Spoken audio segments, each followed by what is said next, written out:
안녕하세요. 축구 터는 남자 야진입니다. 2021 시즌 K리그의 챔피언은 전북 현대였습니다. 최종 라운드 제주전에서 2대0의 완승을 거두며 리그 5연패라는 전무후무한 대업을 달성했는데요. 한때 리그 4위까지 추락하며 위기를 맞는 듯 했지만 전북이 갖고 있는 우승 DNA는 결국 팀을 리그 순위표 최상단으로 이끌었습니다. 하지만 결코 쉽지 않았던 우승이었는데요. 이번 영상에서는 2021 시즌 우승팀 전북의 한 시즌을 돌아보면서 김상식 감독의 전술적인 포인트를 짚어보도록 하겠습니다. 2021 시즌을 앞두고 전북의 6대 사령탑으로 부임한 김상식 감독은 자신의 축구 철학으로 공격 축구를 내세웠습니다. 화끈한 공격 축구, 일명 화공축구를 표방했는데요. 이에 걸맞게 전북은 무게중심을 상당히 앞쪽에 둔 축구를 선보였습니다.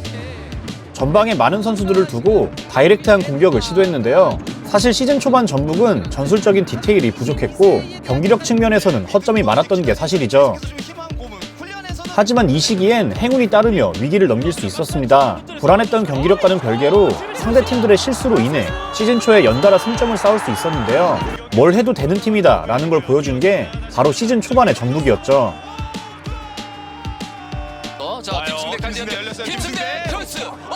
골입니다. 자책골이 나왔습니다.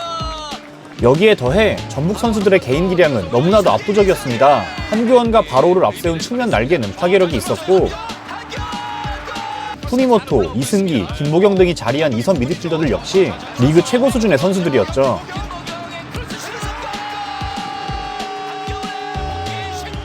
최전방 공격수 자리에는 리그 정상급 스트라이커를 2명이나 보유했습니다. 번갈아 출전하는 이들은 꾸준히 득점 행진을 이어가며 김상식 감독의 행복한 고민이 깊어지게 만들었는데요. 한 선수의 페이스가 떨어지더라도 다른 선수가 대신 해줄 수 있었기 때문에 이는 리그 전체를 끌어가야 되는 장기 레이스에서 특히나 위력을 발휘할 수 있었죠. 전술적으로 봤을 때도 답답한 경기 양상이 이어질 때 이들의 제공권을 활용한 공격은 후반전 전북의 큰 무기가 됐습니다. 결국 시즌 초반 전술적인 부족함을 선수들의 역량으로 메우면서 승점을 쌓아나간 것인데요. 덕분에 전북은 리그 13라운드까지 8승 5무의 무패 행진을 달릴 수 있었습니다.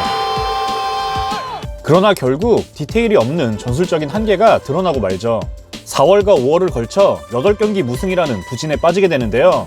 이 기간 동안 K3 리그 양주 시민축구단에게 FA컵에서 탈락하는 굴욕까지 맛보게 되죠. 가장 큰 원인은 무너진 밸런스였습니다. 지나치게 전방으로 무게중심을 쏟다 보니 중원 싸움의 중요성을 간과했습니다. 공수 간격은 벌어졌고 이는 상대팀들이 공략하기 딱 좋은 허점이었는데요. 중원에서 전혀 힘을 쓰지 못하면서 선수들 개개인이 전부 따로 노는 오합지졸이나 다름없었습니다. 그렇다고 공격 시 상대 진영에서 부분 전술이 있었던 것도 아니고 지나치게 선수들의 개인 기량에 의존했기 때문에 미천이 금방 바닥날 수밖에 없었죠. 이 시기 전북은 3백 카드까지 꺼내보는데요. 무너진 공수의 밸런스를 찾기 위한 시도였지만 오히려 어설픈 수비 조직만 노출하며 실패로 돌아가죠.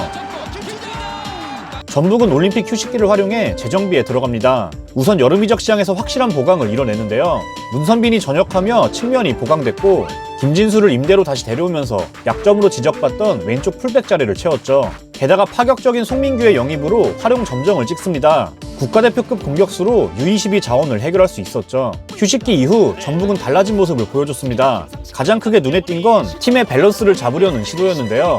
우선 좌우 풀백을 비대칭적으로 활용하는 모습이 자주 나옵니다. 한쪽이 공격적으로 올라가면 반대쪽은 상대적으로 수비에 치중하는데요. 이 같은 변화는 전반기에 비해 확실히 수비의 안정감을 가져올 수 있었습니다. 노련한 경기 운영도 눈에 띄었습니다. 후반기 전북의 특징은 바로 전반과 후반의 상반된 경기력인데요. 전반에는 라인을 내리고 웅크리며 힘을 아끼는 모습을 보이다가도 후반전에는 공격력을 폭발시키며 상대를 몰아치죠. 이 같은 경기 운영은 전북이 승점을 착실히 가져오는 데 큰 힘이 됐습니다. 올 시즌 전북이 리그에서 넣은 71골 중 무려 53골이 후반전에 나왔죠. 결정적인 반전은 시즌 말미 가져간 포메이션의 변화였습니다. 이는 10월 A매치 휴식기 이후에 김상식 감독이 가져온 전술적인 승부수였는데요. 울산으로부터 1위를 탈환한 것도 바로 이때였죠. 기존의 4-1-4-1 대형에서 4-3-3의 대형으로 변화를 줍니다. 보다 정확히는 4-3-2-1에 가까운 포메이션이었는데요. 이는 기본적으로 수비 형태의 변화부터 불러왔습니다. 기존에는 윙어들이 깊숙이 내려서면서 풀백을 돕고 측면을 봉쇄하는 수비 방식이었는데요.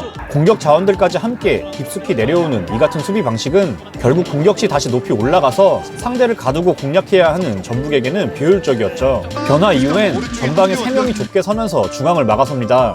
라인을 전체적으로 좀 앞서는 대신 측면은 중앙 미드필더들의 활동량을 앞세우는데요. 이들이 폭넓게 측면 수비를 돕는 방식이었죠.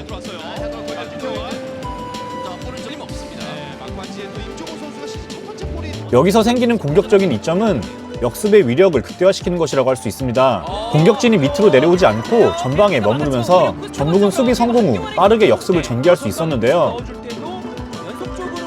특히 이 상황에서 문선민의 빠른 발은 가장 위협적인 무기가 됐습니다. 이적 후 부진하던 송민규가 살아나기 시작한 것도 이 무렵입니다. 수비 부담을 덜고 측면과 중앙을 자유롭게 오가면서 자신감을 얻기 시작했죠. 다만 이 시스템의 위험 요소는 이전의 리뷰 영상에서도 여러 번 얘기했듯이 중앙 미드필더들의 수비력이라고 할 수 있습니다. 좌우를 커버하는 측면 미드필더뿐 아니라 수비라인과 미드필더 사이의 공간을 통제해야 하는 중앙 미드필더에게 수비적으로 큰 도움이 요구되는데요. 이 부분에서 전북은 약점을 자주 드러냈죠. 박스 앞 공간을 통제하지 못하면서 실점과 이어지는 장면이 여럿 나오는데요.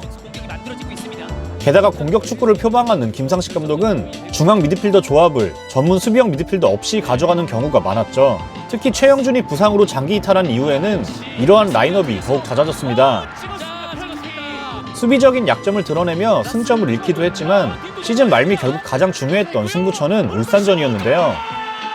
울산전에서의 승리가 결과적으로 우승 싸움에 있어 결정적인 순간이었습니다. 이 경기야말로 전북의 승리 DNA가 발휘된 경기라고 할 수 있는데요. 경기 내용적으로 상대를 압도했다고는 할 수 없지만 결국 추가 시간에 터진 극장골로 결과를 가져가면서 우승 경쟁에 유리한 고지를 선점했죠.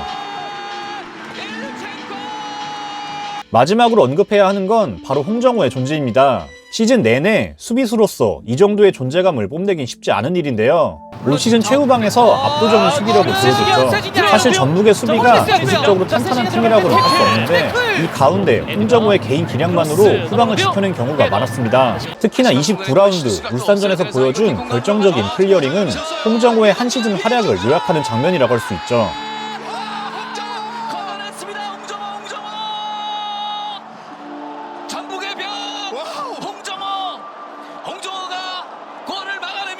정리하면 압도적인 선수들의 개인 기량에 더해 부족했던 전술적인 디테일을 시즌을 치러가며 조금씩 보완해낸 김상식 감독의 뚝심이 만들어낸 우승이라고 할 수 있습니다.